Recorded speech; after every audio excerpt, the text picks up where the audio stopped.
우리가 잘 아는 대로 하나님을 기쁘시게 한 사람이 있습니다. 그 사람은 바로 에녹이라는 사람인데, 에녹이 하나님을 기쁘시게 함으로 죽음을 보지 않고 하나님께서 그를 데리고 가셨다, 그렇게 말씀합니다. 여러분, 우리는 죽음이라는 것은 바로 죽음을 통하여 천국으로 가는 것입니다. 그런데 죽음을 통하여 천국으로 가지만 죽음 그 자체는 너무나 두려운 것이기도 하고 우리에게 고통스러운 것이기도 합니다. 왜냐하면 죄의 결과로 온 것이기 때문에 그렇습니다. 그런데 에녹은 하나님을 너무 기쁘시게 함으로 그에게 그 고통스러운 죽음을 보지 않고 바로 천국으로 데리고 갔습니다. 여러분, 우리가 물론 죽음을 통하여서 천국에 가지만 죽음을 통하지 않고 바로 천국에 간다면 오늘 여기 살다가 옆집 가듯이 썩 갔는데 천국이다. 얼마나 좋겠습니까? 그죠? 그러면 사람들도 이 자손들도 우리 아버지 우리 어머니가 천국 갔다. 죽어가지고 그냥 애통하고 장례식 치르고 이런 게 아니고 우리 아버지 옆집에 갔다 하는 이런 마음으로 천국 갔다 이러면 얼마나 좋겠습니까? 그래서 여러분, 그 하나님께서 에녹을 너무 사랑하시고 에녹은 하나님을 너무 기쁘시게 해드렸기 때문에 죽음을 보지 않고 그냥 데리고 가셨습니다. 그런데 그 이유가 뭐냐? 그것은 에녹이 하나님과 동행하더라, 그 말입니다. 그러면은 에녹이 하나님과 동행함으로 죽음을 보지 않고 천국으로 데리고 가셨는데, 오늘 이 시대에 우리가 죽음을 보지 않고 천국에 갈 수 있을 수도 있을 줄 믿습니다. 그 어떻게 하느냐면은 그 우리 힘으로 하는 것도 아니고 우리가 원한다고 되는 것도 아니에요. 만약에 우리가 살아있는 이 시대에 예수님께서 재림하신다면 우리는 죽음을 보지 않고 바로 천국으로 들려 올라가는 줄로 믿습니다. 그러므로 우리가 살아있을 동안에 예수님이 오시면 얼마나 좋겠습니까? 그러나 또 죽음을 통해서 그냥 천국에 간다 할지라도 우리가 이 세상 살아가면서 에녹처럼 하나님과 동행하는 삶을 살아야 될 줄로 믿습니다. 하나님과 동행하는 삶을 사는 것을 어떻게 할 수 있겠느냐? 그것은 가장 확실한 방법은 늘 성령님의 인도를 따르고 성령님과 동행하고 성령님을 기쁘시게 하는 삶이 이 시대에 하나님을 기쁘시게 하고 하나님과 동행하는 삶이 되는 줄로 믿습니다.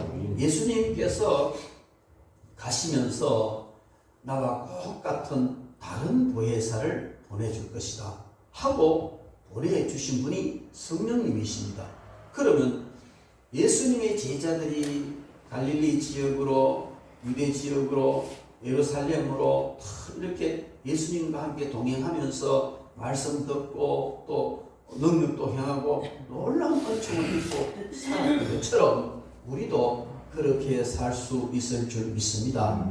그것은 어떻게 하느냐면은 예수님과 꼭 같은 보혜사로 오신 성령님과 우리가 동행하면 되는 줄 믿습니다. 그러면 어떻게 해요? 성령님이 나와 함께 하시고 늘 성령님께 묻고 대화하고 지시받고 기뻐하고 함께 또 즐거워하고 고난도 함께 당하고 이렇게 사는 것이 성령님과 동행하는 것이고 하나님과 동행하는 것이 되며 또 그 삶이 성령님을 기쁘시게 하는 삶인 줄로 믿습니다. 우리가 성령님과 동행하려면 여러 가지 조건이 많이 있겠지만은 가장 중요한 것은 성령님을 기쁘시게 해드려야 될 줄로 믿습니다. 에녹이 하나님과 동행했던 것은 하나님을 기쁘시게 함으로 동행을 했습니다. 우리가 성령님과 동행을 하려면 성령님을 기쁘시게 해드려야 될 줄로 믿습니다. 그래서 우리는 오늘 성령님을 기쁘시게 하라 하는 제목으로 말씀을 듣도록 하겠습니다. 여러분, 성령님을 기쁘시게 해드리려면 우선 우리가 먼저 성령님이 싫어하시는 것, 그것이 어떤 것인지 알고 그것을 행치 않는 것이고, 그 다음에 성령님이 어떤 것을 기뻐하시는지 그것을 알아서 그것을 행하는 것, 즉 부정적인 면과 긍정적인 면 두 면을 다 우리가 행할 때에 정말 성령님을 기쁘시게 해드리는 그런 삶을 살아가게 될 줄 믿습니다. 그러면은 우리는 먼저 부정적인 면을 한번 생각해 본다면은 성령님을 기쁘시게 하지 못하는 일이 어떤 일인가? 그것을 살펴보고 그런 일은 우리가 아니어야 되겠죠.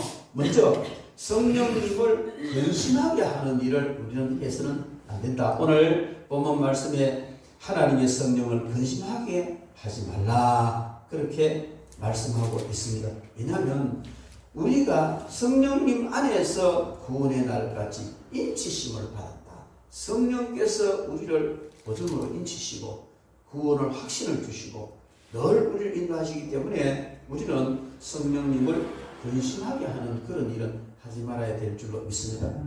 구체적으로 우리가 어떻게 하는 것이 성령님을 근심하게 하는 것이냐?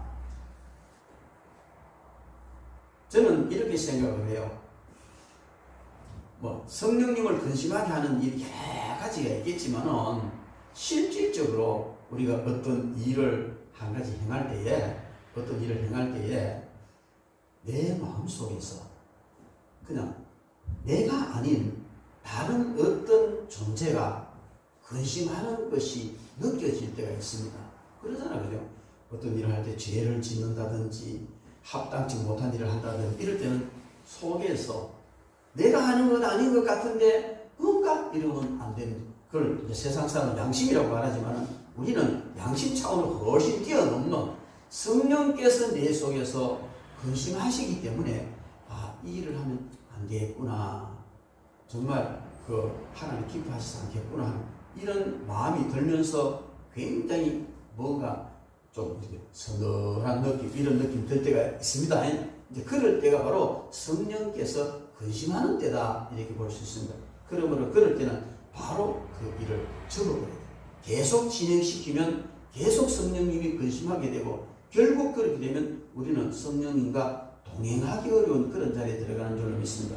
살아가다가 어떤 일을 할 때에 또 어떤 것을 결정할 때에 속에서 성령께서 근심하신다 하는 이 확신이 오면 우리는 바로 그것을 정리하고 진행시키지 말고 성령님이 기뻐하시는 일을 해야 될 줄로 믿습니다. 그리고 또 성령님은 우리를 위해서 말할 수 없는 단식으로 기도하신다.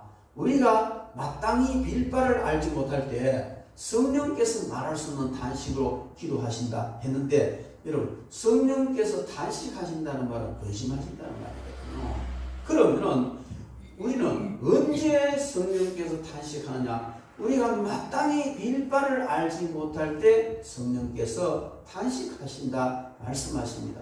정말 기도해야 될 텐데 기도하지 않거나 정말 기도해야 되는데 기도할 제목조차도 제대로 알지 못한다든지 이럴 때는 우리는 그냥 모르고 지나가는 것 같아도 그 순간에 성령님은 말할 수 없는 단식으로 우리를 대신해서 하나님 앞에 중보기도하는 줄로 믿습니다. 그래서 성령님을 근심시키지 않기 위해서는 또 성령께서 단식하지 않도록 하기 위해서는 정말 우리가 기도해야 될 제목을 정확하게 찾아서 기도하고 또 기도해야 될 때를 정확하게 파악해서 기도하는 그런 기도의 사람이 되면 절대로 성령님을 근심시키지 않고 성령님을 기쁘게 하시는 그런 삶이 될 줄로 믿습니다. 그리고 조금 더 나아가서 우리는 성령님을 욕되게 하는 그런 일을 해서는 안 되는 겁니다.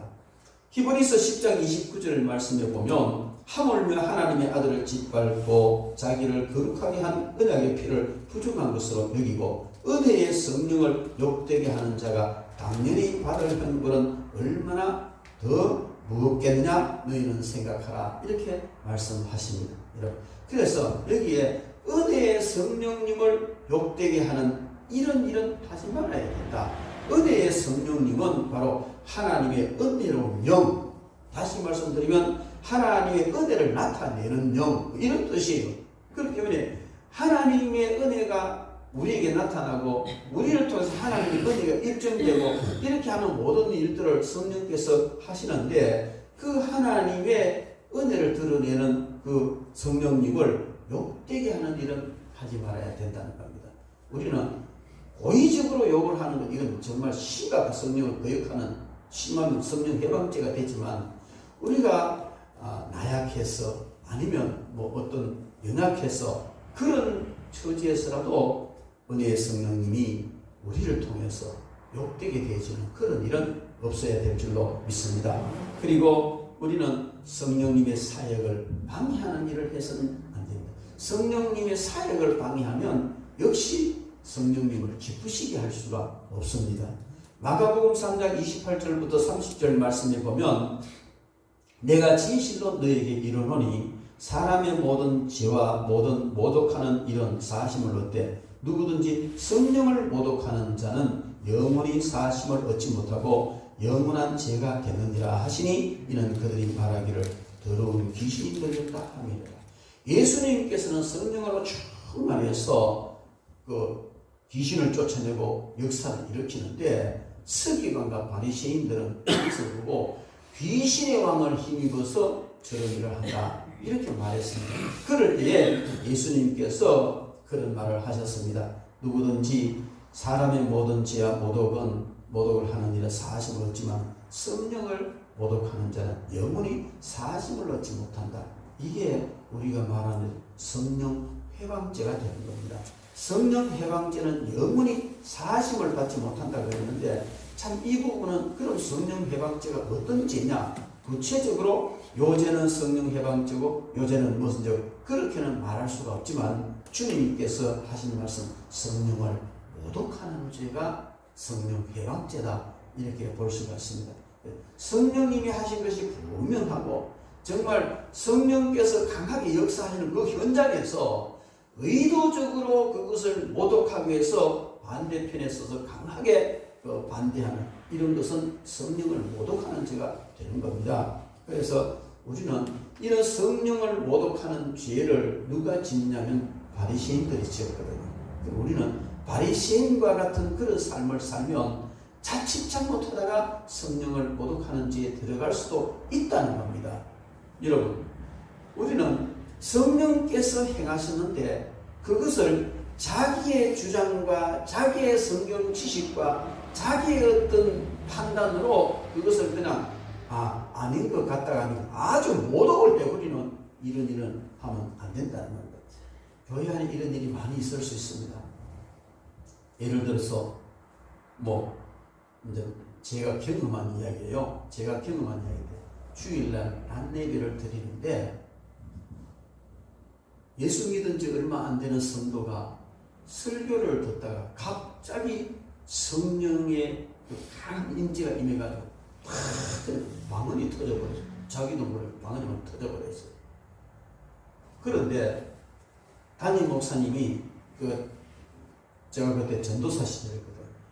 우리는요, 이 예배 시간에 잘 앉지도 못했어요. 전도사는 저 뒤에 딱 앉거나 하면 더 서가지고 목사님이 눈짓하면 저리 봐야 되고 이러면 저리 봐야 되고 가면 벗다가 조치해야 되고 그랬어야 했어요. 안 그러면 교육자 해야 혼납니다. 어디 그냥 절대로 정신 딴 데 팔면. 그리고 또 새로운 사람이 있으면요, 새로운 사람이 올 수 있거든. 전도해 왔든지 어떤 새로운 사람이 오면 기도할 동안에 가서 사진을 딱 찍어놓고 그 다음에 정리하고 그 다음에 마치고 가면 그 선물 꾸러미를 들고 새로운 사람, 전도해온 사람은 같이 이렇게 앉아서 상담하고 그러지만 그냥 단위로 온 사람이라도요, 선물 꾸러미 들고 집에까지 가가지고 집 알아놓고 주소까지 알아가 봐야 돼요. 얼마나 혹독하게 훈련받으냐. 그래서요, 80명 교인이 얼마 안 돼요. 300명을 불러가지고 그 목사님이 대구에 있습니다. 대구 사례금 제일 많이 주는 교회 석하고대에 가버렸어요. 그러니까 우리는 그냥 다 이제 그때는 담임 목사님이 옮기면 그 밑에 전도사들은 다 옮겼어요. 새로 담임 목사님이 오시면 그분의 마음에 맞는 분을 그때 이제 초청해서 불러서 쓰시라고 그렇게 비켜주는 거죠. 그런 식으로 훈련을 받았는데요. 갑자기 그냥 예배 중에 예수 믿은 얼마 안 되는 거예요. 방언이 터져가지고 난리가 난 거예요. 그러니까 목사님 이러시는 거예요. 정리해라 이거죠. 얻어가가지고 그냥 데리고 나와가지고 저 교육관에 혼자 갖다 놓고 기도하도록 그렇게 했어요. 그래, 저희들은 그럴 때요, 잘하는 줄 알았어요. 왜? 예배방이 되니까. 목사님의 설교가 방해되고 예배가 방해되니까 버덕 치워가지고 정상적으로 예배를 드릴 수 있도록 우리가 조치를 아주 잘했고, 또 담임 목사님도 조치를 잘했기 때문에 흡족해 하셨고, 그렇게 된 걸로 알았어요. 그런데 성령님에 대해서, 성령의 사역에 대해서 연구하고 기도하며 그렇게 할 때 참 담임 목사님도 그렇고 전도사들도 그렇고 바보 멍청이 같은 짓을 했다. 저는 그렇게 믿어져요. 물론 그분은 지금도 잘했다고 생각하실지는 모르겠지만 저는 정말 바보 멍청이 같은 짓을 했다. 왜냐면요, 제가 만약에 담임 목사였다면, 제가 설교하는 가운데 그런 어떤 일이 일어났다면, 설교를 하다가 저는 중단하고, 여러분 우리 다 같이 통성으로 기도합시다. 반주하세요. 찬양 틀고 다 같이 통성으로 간절히 기도하고 그렇게 하면 아마 그 한 성도에게 도화선처럼 성령의 임재가 강하게 임했던 그 성령의 역사가 온 성도들에게 임해서 놀라운 역사가 일어났을지는 확신합니다. 저는 그런 경우 많이 봤거든요. 그래서 정말 너무나 아쉽다. 너무나 아쉽다. 성령님은 그 시간에 말씀을 통해서 임하시고 그 정말 횃불이 저하되는 것처럼 이렇게 한 정말 사모하는 맑은 영을 가진 그 사람에게 임해가지고 온 성도들을 하여금 성령의 불바다가 되도록 하시는 그런 계획을 가지셨는 걸로 저는 알고 있는데 버덕 쪼아내버려. 버덕 쪼아내버려. 얼마나 아쉽냐 말이죠. 여러분, 이게 왜 그런 일이 일어났냐? 성령님의 일반적인 사역, 이런 또 성령님의 특수한 사역, 영적인 사역 이런 데 대해서 사실 깊이 알지 못했기 때문에 단순히 예배 방해되면 안 된다는 이 생각입니다. 어떻게 성령님이 역사하시는데 그게 인간들이 모여서 하는 그 순서에 방해받는 것이 예배 방해겠습니까? 예배 가운데 성령께서 강하게 임하시고 역사를 행하시고 그래서 하늘이 통성 기도하고 더 필요하면 가서 만수 기도까지 해가 시절이면 기도하고 이래가지고 마무리하고 또 찬송 부르고 설교를 계속 진행하면 얼마나 큰 역사가 일어났겠느냐 저는 그렇게 생각해요. 그래서 우리는요, 많은 사람들이 지도자도 그렇지만 성령님의 역사와 사역에 대해서 이해가 깊지 못하기 때문에 나도 모르게 자신도 모르게 성령님의 하시는 사역을 방해하는 경우가 있다는 겁니다. 지도자라도 그럴 수 있어요. 그런데 우리는 그냥 일반 성도들도 성령께서 하시는 그 사역을 나도 모르게 방해할 때가 참 많이 있습니다. 고의적으로 방해는 하지 않는다 할지라도 몰라서 할 때도 있어요. 개인적인 기도회 때나 안 그러면 이런 관계에서 얼마든지 그럴 수가 있습니다. 어떤 분이 몸이 너무 아파가지고 이제 기도해 주러 갔어요. 박 목사님하고 저하고 가서 이제 기도해서 간절히 기도하고 박 목사님 치료를 다 하고 그 다음에 이제 제가 머리도 좀 치고 이래가지고 마지막으로 제가 안수기 되고 머리에 손 얹고 등에 손 얹고 이렇게 간절히 기도했는데 그 순간에 제 느낌에 참 지은 죄도 있을 수 있고 연약한 것도 있을 수 있고 그렇거든요. 그런 게 탁 오는데 이런 질병은 그가 온전한 삶을 살지 못했기 때문에 그렇구나 하는 이런 생각을 주시면서 굉장히 천한 마음이 드는 그게 성령님의 마음이거든. 그게 긍휼이거든. 그래서 간절히 기도했어요. 간절히 기도했는데 이 사람 술하고 넘어지는 거예요. 그래서 넘어지게 그대로 넘어가도록 두고 제가 눈에다가 손을 얹고 간절히 기도했어요.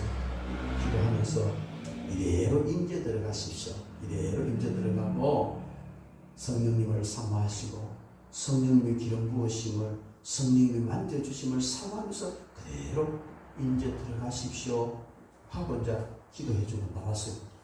그러면 어떻게 해요? 그대로 임재 들어가면 성령님이 만지셔. 저도 그런 경험을 너무 많이 했거든. 어떤 데는 땅에 붙어가지고 내가 일어나가지고 못 일어날 정도로 딱 들어붙어버리는 그런 경우도 있거든요. 그러면 그런 상황을 통해서요, 어떤 때는 능력이 임하고 어떤 때는 참 진짜 그 희한한 그런 영적인 은사가 임하고 이래 되는데, 그래놓고 간지 당분간 그대로 임재 들어가십시오 하는데 문을 열고 나오니까 빨딱 일나가 목사님 헌금 가지고 가시는데 아니 자기 헌금을 준비해놨어. 우리 이제 기도해 주면 드린다고. 그래 이제 헌금 드릴, 자기는 자기 할 도리를 다 해야 된다 이거지. 목사님이 어디까지 와가지고 기도해 주고 가시니까 헌금 드려야 되지. 빨딱 일나가 목사님 헌금. 그래가 제가 다시 이거 헌금 안 가져가 됩니다. 그냥 헌금 받은 걸로 하고 기도합시다. 또 앉아가지고 또 앉아가지고 하나님 예물 받으시고 복을 주시고 은혜를 주십시오. 성령 충만케 해주시고 간절히 기도했는데 아까처럼 그 강한 임재가 없는 거예요. 그래도 성령님이 일 시작하셨다. 그래도 간절히 기도하고 그대로 또 이제 임재가 들어가다 눕혀놓고 일하지 말고 기도하십시오. 그러놓고 나왔어요. 화장실 갔다가 차배가 나오는데 그 당시 나만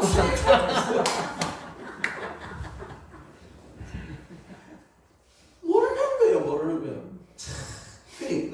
그래 알겠습니다 하고 인사하고 왔지만은 정말 너무 안타까운 거예요. 만약에 그대로 처음에 헌금 다음에 해도 되고 정글에 하고 싶으면 계좌번호 불러서 해도 되고 방법이 얼마든지 있는데 이 고정관념에 사로잡혀서 기도해주고 기도해줬으니 감사해서 드려야 된다. 이 생각은 별로 중요한 게 아니다. 더 중요한 것은 지금 성령께서 사로잡으시고 만지시는데 그 은혜를 받고 그 능력을 받는 이게 가장 중요한데 사람들이 그 개념이 없어. 그럼 뻘떡이 나쁘고 두 번째 때 했으면 그냥 가야 되는데 그냥 또 인사하러 가야 되니까 나온다는 거예요. 여러분 그 사람의 이야기가 아니고요. 우리들의 이야기예요. 성령님의 임재하심이나 성령님의 사역이나 역사하심에 대해서 이해 못하면 항상 그렇게 가요. 그 성령께서 말씀하시는 대로 제껴놓고 이게 그래도 사람의 도리가 그게 아니지. 이래가지고 전혀 성령님의 역사하심과 그 의도하심과 상관없는 인간적인 생각으로 가버리는 그걸 통해 무지해서도 성령님의 사역을 방해하는 거예요. 그리고 본인 자신에게만 방해하는 것이 되면 또 그나마 괜찮은데 우리 집회만 그러거든. 그걸 경우 많이 집회하면은 성령께서 터치하시면 자기는 넘어져요. 인위적으로 넘어지는 거 있어요. 그렇지만은 그 성령께서 터치하시면 그대로 넘어진단 말이에요. 그러면 바로 그들의 임재가 들어가야 돼. 그럼 본인은 성령께서 터치해 주시기 때문에 자기도 모르게 넘어서 황홀하게 임재 들어가는데 그따라 대놓고 내가 데리고 온 사람이 임재 들어가서 얼마나 참 귀하고 이쁜지 비계가가 물에 드시면 비계 비주고 팔다리 바로 잡아주고 그럼 끝날 거예요. 임재가 들어가는 게 아니고요. 바로 흩어져 버려요. 그럼 또 일 나야 되지. 그럼 그대로 누구 있으면 임재도 아니고 이거는 찬양하는 내가 언제 일 나야 되노? 일 나야 되나 계속 누워야 되나? 이런 고민을 하는 게 누구인 사람. 근데 임재 그대로 들어가면요. 깊이 들어간다. 한 예를 들어 이제 이런 거는 경험을 통해서 사역을 또 그런 일이 많이 있다는 작은 한 예를 들어서 우리 영적인 사역에 대해서 모르면 방해꾼이 된다는 거예요. 집회 보면요, 방해꾼 역할을 하는 사람이 너무 많아요. 제가 이런 얘기를 하면 이해를 못하는 사람들은 말도 안 되는 소리 한다 그렇게 말할지 모르지만은 실질적으로 사역해 보면 그런 경우가 너무 많아요. 저도 은혜 받을 때요, 그 어느 집회에 그냥 임재가 들어갔어요. 홀리 다운이 있고 서비스 다운이 있거든요. 그 홀리 다운은 성령께서 터치해서 그냥 넘어지는 것이고 서비스 다운이라는 것은 하도 와서 터치해서 잡아다 주는 거예요. 그 집회도 그 두 가지 있어요. 이 사람은 홀리 다운이다, 이 사람은 서비스 다운이다. 잡아다 주는 그거는요, 찬송하고 다 들리고 그래. 내가 지금 일어나야 되나 안 일어나야 되나 언제 일어나야 되나 고민이 많아 넘어졌으면. 근데요 홀리다운 탁 들어가면 성령이 만지십니다. 제가 그런 경험을 합니다. 임재가 들어갔는데 성령께서요 내가 너를 쓰고 싶은데 쓸 수가 없다. 네 자가 얼마나 강한지 호두껍데기 같고 야자껍데기 같다.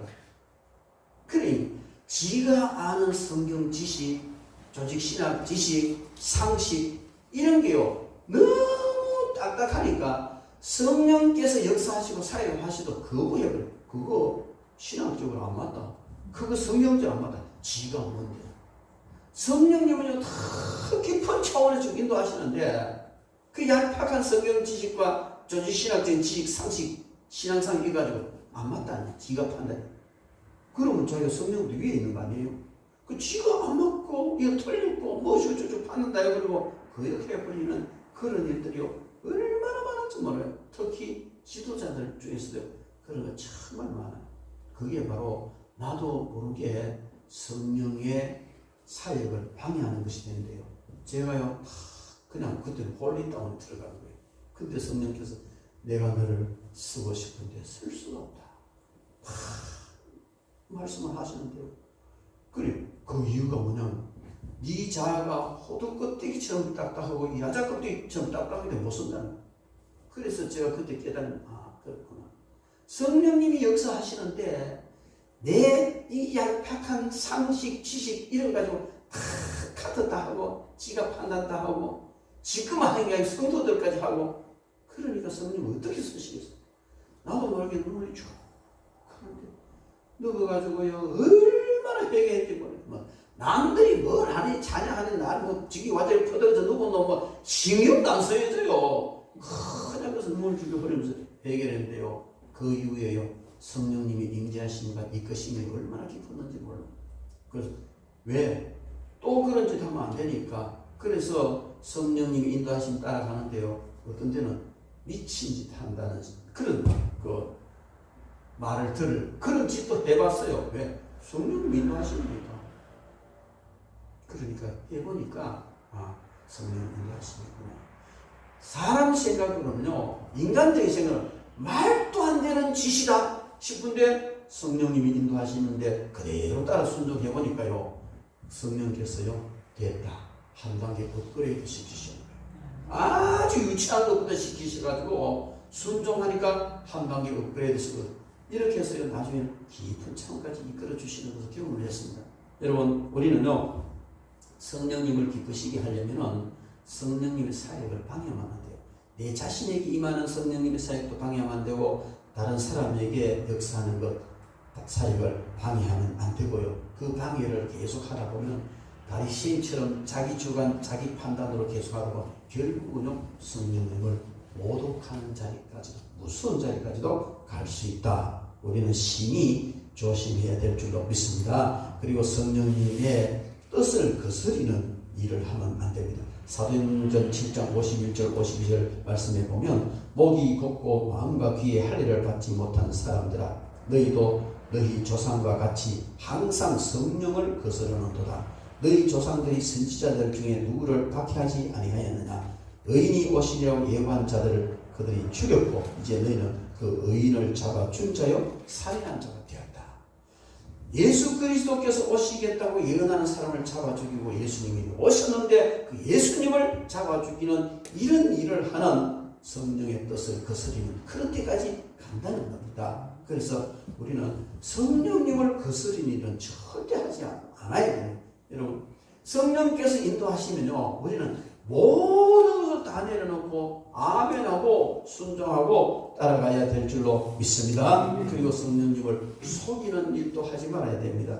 우리는 사도행전 5장에 보면 아나니아와 삽비라 이야기가 나옵니다. 그 아나니아와 삽비라가 좋은 의도로 정말 어려운 성도들과 함께 자기의 재산을 팔아서 함께 나누려고 생각을 하고 재산 처분을 했어요. 그래서 얼마를 감춰놓고 내놓은 거예요. 그럴 때에 베드로가 이르되 사도행전 5장 3절에 보면 베드로가 이르되 아나니아야 어째 사탄이 네 마음에 가득하여 네가 성령을 속이고 땅값 얼마를 감추었느냐. 성령님의 인도하심을 따라서 가다가 사탄이 아까운 마음, 염려 마음, 미래를 대비해야 된다는 마음, 인간적인 할 거는 해야 된다는 마음 등등을 통해서 좀 붙여놓고 내놓을 때에 베드로가 다냐? 그럼 뭐라고 해야 돼요? 아닙니다. 저게 옳지 않습니다. 이래야 되는 거예요. 근데 답니다. 그게 뭐예요? 성령을 속입니다. 저는 이 말씀이요 이해가 잘 안 됐어요. 요즘 이 정도 성령님 속이는 거는 이거는요 안 하는 사람이 거의 없을 정도로 예사로 성령님을 속이고 다냐? 더고 말고요. 그러는 사람이 얼마나 많아. 그래도 안 죽어. 근데 하나님의 사람이 왜 죽었을까?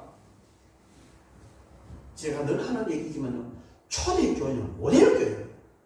오고는 모든 세대에 이 우주는 모든 교회는 이 교회와 같아야 된다는 모델교회로 하나님께서 내 성령님을 통하여 내세우는 교회가 그 초대교회 예루살렘 교회.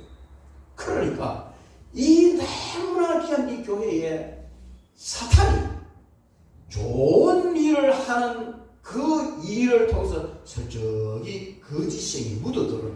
그래서 과감하게 차단해버리는 음부의 권세가 좋은 일을 통해서 스며들어오는 것을 그 한 성도의 목숨을 끊어서 차단해버리는 여러분 얼마나 철저한지 몰라요.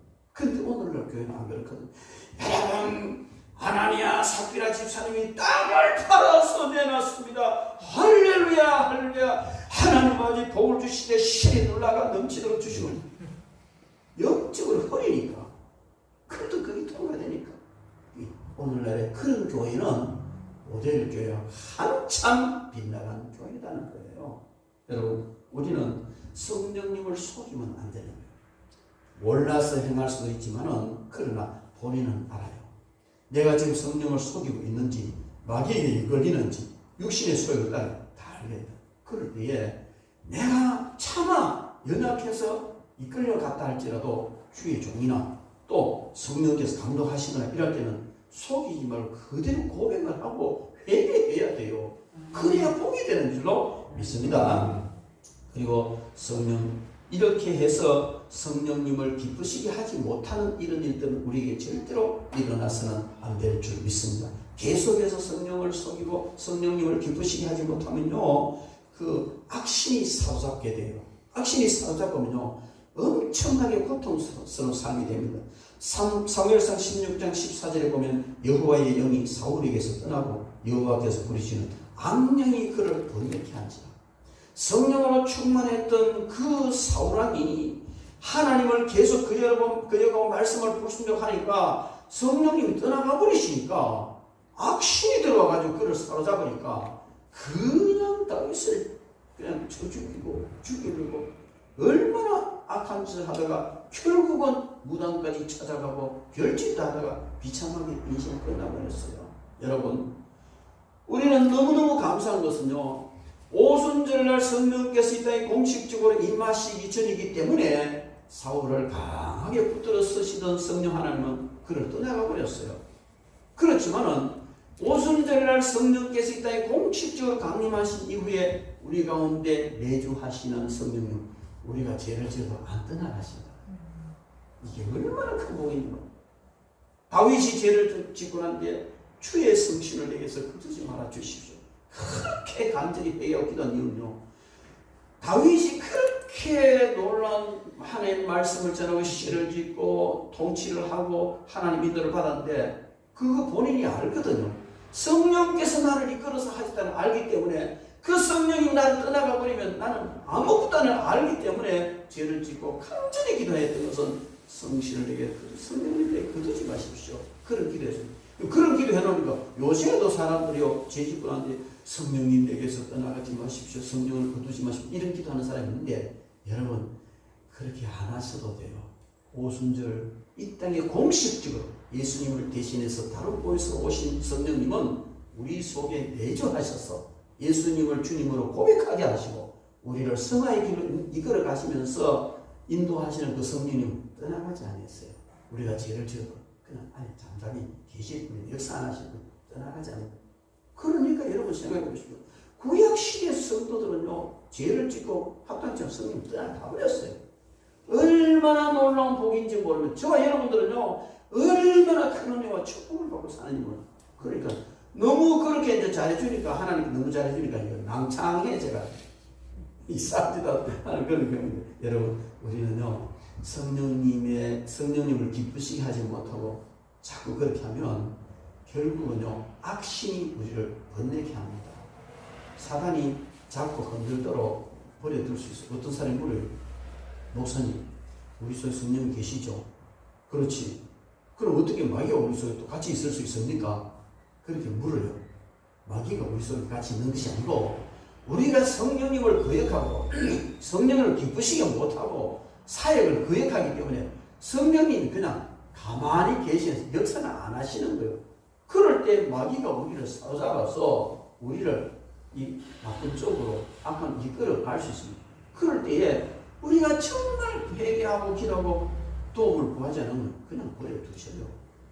그런 현상이 되는 줄로 믿습니다. 그래서 우리는요, 정말 성령님을 기쁘시게 해야 될 줄로 믿습니다. 성경을 통해서 성령님을 기쁘시게 할 수 있는 구체적인 방법을 이렇게 말해 놓은 잘 없지만, 그러나 성경을 통해서 알 수 있는 것은 성부와 성자와 성령 하나님은 모든 권위와 영광과 권능이 동등하신 일체이신 하나님이시기 때문에 하나님을 기쁘시게 하는 것이 성령님을 기쁘시게 하는 것이고, 예수님을, 주님을 기쁘시게 하는 것이 성령님을 기쁘시게 하는 것이에요. 그래서 우리가 하나님을 기쁘시게 하는 방법 따로 있고, 예수님을 기쁘시게 하는 방법 따로 있고, 성령님을 기쁘시게 하는 방법이 따로 있는 것이 아니고, 그냥 하나님을 기쁘시게 하는 것이 성령님을 기쁘시게 하는 것이고, 우리 주님을 기쁘시게 하는 것이 성령을 기쁘시게 하는 것인 줄로 믿습니다. 그래서 성경을 통해서 보면 에베소서 5장 10절에 주께 기쁘시게 할 것이 무엇인지 시험하여 보라. 그래서 그러므로 우리는요, 그냥 대상이 하나님으로 정하든지 예수님으로 정하든지 성령님으로 정하든지, 그럼 우리가 지금 성령님을 기쁘시게 하는 차원이면은 이렇게 생각해요. 어떻게 하면 내가 성령님을 기쁘시게 할까? 시험해보라는 말은요, 연구하라는 말과 같습니다. 연구해서 또 실행해보고 테스트해보라는 거죠. 이렇게 할 때 성령님 기뻐하시는구나. 이렇게 하실 때는 안 기뻐하시는, 이거 해봐야 돼요. 그래야 알지. 이렇게도 안 해보고 아무것도 안 해보면 성령님이 기뻐하시는지 아니하시는지 이론적으로는 알지만요, 실질적으로는 모른단 말이에요. 그래서 우리는 어떻게 하는 것이 성령께서 기뻐하시는 것인지 늘 실험하고 또 행해보고 그렇게 해야 될 줄로 믿습니다. 특히 시편 69편 30절로 31절 말씀해 보면, 내가 노래로 하나님의 이름을 송축하며 감상으로 하나님을 위대하시다 하리니 이것이 소 곧 뿔과 굽이 있는 황소를 드림보다 여호와를 더욱 기쁘시게 하기 때문이라. 이것은요, 찬양을 통해서 하나님께 찬양의 제사를 올려드리니까, 이거는 뿔이 있는 소, 이 제물을 드리는 것보다 하나님 더 기쁘시게 하는 제사가 되더라. 그래서 찬양의 제사라는 거예요. 여러분, 찬양을요, 정말 성령님을 의지하고 성령님이 기뻐하시는 그런 찬양을 간절하게 하면요, 찬양 중에 역사하시는 성령님이십니다. 찬양을 통해서 하나님 기뻐 받으시고요, 그 가운데서요, 그냥 은사가 임하고 능력이 임하고 문제가 해결되고 얼마나 많은 역사가 일어나는지 모릅니다. 그래서 저는 참 감사한 것이요, 예배 전에 박 목사님이 찬양 인도하잖아요. 정수환도 같이 있어 찬양 인도하잖아요. 그냥 나와서 하는 찬양이 아니고, 그냥 그 사람 노래 잘하네, 찬양 잘하네, 은혜가 되네, 이거하고는 틀려요. 함께 찬양하면서 영으로 이 모든 악한 세력들을 물리치기도 하고 정리하는 거단 말이에요. 찬양을 강하게 하고 성령님이 기뻐 받으실 그때는요, 명하면 역사가 일어나고 예배 방해하는 이런 세력들이 물러가고 떠나가고 이렇게 되기 때문에 얼마나 좋은지 몰라요. 그 찬양을 제대로 부르고 참을 떠겨 부른 뒤에는 제가 설교가 너무 잘돼요. 똑같은 설교인데도 그러잖아요. 똑같은 본문 똑같은 문구를 가지고 설교하는데도 크게 찬양하고 부흥지표에 가서 크게 찬양하고 하는 설교와 그냥 그렇지 못한 냉랭한 상태에서 하는 찬양은 틀려요. 왜냐면요, 성령 하나님은 찬양을 통해서 기뻐하시기 때문에 기쁜 찬양의 제사를 받고 난 뒤에 그냥 제가 설교하는 게 제가 하는 게 아니잖아요. 성령님이 하게 하시는 말을 따라서 하기 때문에 정말 그 성령님이 이 입술을 주장하시고 생각을 주장하시고 그러면 말씀을 듣는 자들이 성령이 임하고 그런 역사가 일어나는 줄 믿습니다. 찬양이 정말 중요한데 우리는 성령님을 기쁘시게 하는 가운데 찬양의 제사가 성령님을 기쁘시게 한다. 우리는 뭐 복음송이나 이럴 때 CD 틀어놓고 복음송 듣고 아버지 감사합니다 이렇게 할 수 있지만 그러나 그것보다도 그 찬양을 통해서 온전히 하나님께 영광을 올려드리는 찬양의 제사가 되는 이런 찬양을 할 때 성령께서 기뻐하시고 크게 역사하시는 줄로 믿습니다. 그리고 성령님을 기쁘시게 하려면 육신에 얽매이지 말아야 됩니다. 로마서 8장 8절 말씀해 보면 육신에 있는 자들은 하나님을 기쁘시게 할 수 없느니라. 육신에 있는 자들이라는 것은 육신에 얽매여 사는 사람, 하나님을 믿었지만 신앙생활을 한다고 하지만 성령님이 이끄시는 대로 못 가고 늘 육신의 일 때문에 육신의 생각에 매여서 살아가는 것 정말 안타까운 일이에요. 하나님은 성령께서 인도하시는 데 가면 정말 아름답고 복된 일이 준비되어 있는데 항상 이 생각이 육신의 생각만 하고 육신의 생각들이 끌려가다 보니까 성령님 인도하시는 거 상관없이 살아가게 되고 결국 복에서 멀어지는 이런 일이 많이 일어나는 겁니다. 그래서 육신에 있는 자들은 성령님을 기쁘시게 할 수 없다. 늘 성령님의 인도하심을 따라야 될 줄로 믿습니다. 히브리서 12장 5절 6절 말씀에 믿음으로 에녹은 죽음을 보지 않고 옮겨졌으니 하나님이 그를 옮기심으로 다시 보이지 아니하였느니라. 그는 옮겨지기 전에 하나님을 기쁘시게 하는 자라 하는 증거를 받았느니라. 믿음이 없이는 하나님을 기쁘시게 하지 못하나니 하나님께 나아가는 자는 반드시 그가 계신 것과 또한 그가 자기를 찾는 자들에게 상 주시는 이심을 믿어야 할지니라. 이 말은요, 에녹이 하나님을 기쁘시게 했는데 에녹이 하나님을 기쁘시게 한 그것은 하나님과 동행하면서 기쁘시게 했는데 어떻게 동행? 믿음으로 동행했다. 믿음이 없이는 절대로 동행할 수가 없습니다. 우리가 믿음이 없이는 절대로 성령님과 동행할 수 없습니다. 두려워서도 못하고 의심스러워서도 못하고 자신이 안 생겨서도 못하고 믿음이 없으면 절대로 성령님과 동행할 수가 없습니다. 성령님을 기쁘시게 할 수가 없습니다. 그러나 믿음으로 하면 역사가 일어나는 줄 믿습니다. 이 믿음이라는 것은 내 계산과 내 합리적인 모든 추론과 합리적인 모든 어떤 요건 그것을 훨씬 뛰어넘어서 상상도 하지 못할 어떤 기적적인 일이 일어날 수 있는 씨앗이 믿음인 줄로 믿습니다. 그래서 믿음으로 행할 때 우리 성령님을 기쁘시게 하는 줄로 믿습니다. 그리고 또 한 가지 우리 오늘 본 말씀에 있는 것처럼요, 25절에 거짓을 버리고 각각 그 입과 더불어 참된 것을 말하라 이렇게 말하고 있습니다. 이 말에 있어서 거짓말을 하고 참된 말을 하지 못하면 점점 성령님을 근심하게 만드는 겁니다. 말을 우리가 정말 참된 말을 해야 되고 26절 말씀에 분을 내어도 죄를 지지 말며 해가 지도록 분을 품지 말라. 이것도 역시 마찬가지로 분내는 사람은 성령님을 기쁘시게 할 수가 없으니 육신적인 사람이 될 수밖에 없고요. 오히려 사탄을 기쁘게 하는 그런 일이 될 수 있을 줄 믿습니다. 또 27절 말씀에 마귀에게 틈을 주지 마라. 우리는 마귀에게 절대로 틈 주지 않아요. 마귀에게 틈을 주면 성령님이 근심하시고 성령님을 기쁘시게 할 수가 없습니다. 뿐만 아니고 28절 말씀에 보면은 성실하게 일해라. 성실하게 일하지 못하는 사람은 도둑질 할 마음 가지고 남을 어떻게 훔치고 사기치고 이런 생각을 가지는데 성실하게 일해서 그 결과로 서로 섬기라. 그것을 할 때 삶 속에서 성령님이 기뻐하시는 줄로 믿습니다. 29절 말씀에는 더러운 말, 추한 말은 입 밖으로 내지 마라. 더러운 말, 추한 말. 한 번씩 보면, 욕쟁이 할매, 이래가지고, 대학가에 식당 하나 하면, 야, 이 뭉디 던서나 많이 쳐물어. 돼지 턱에 쳐물어. 그런데, 그게, 그 아이들한테는 구수하게 들리는 거예요. 그죠? 왜? 사랑이 함께 가니까. 그런데, 우리가 하나님을 믿는 사람은요, 무슨 일이 있어도 더러운 말, 이 속된 말은 안 해야 돼요. 그렇죠? 옛날에 그 목사님 중에 한 분이 있어요. 욕 되게 잘하는 보통 권사님들 보도 막 이연자 부치가 막 이년 전년을 그래 전년받아 전년받아 이런 설교하다 그래.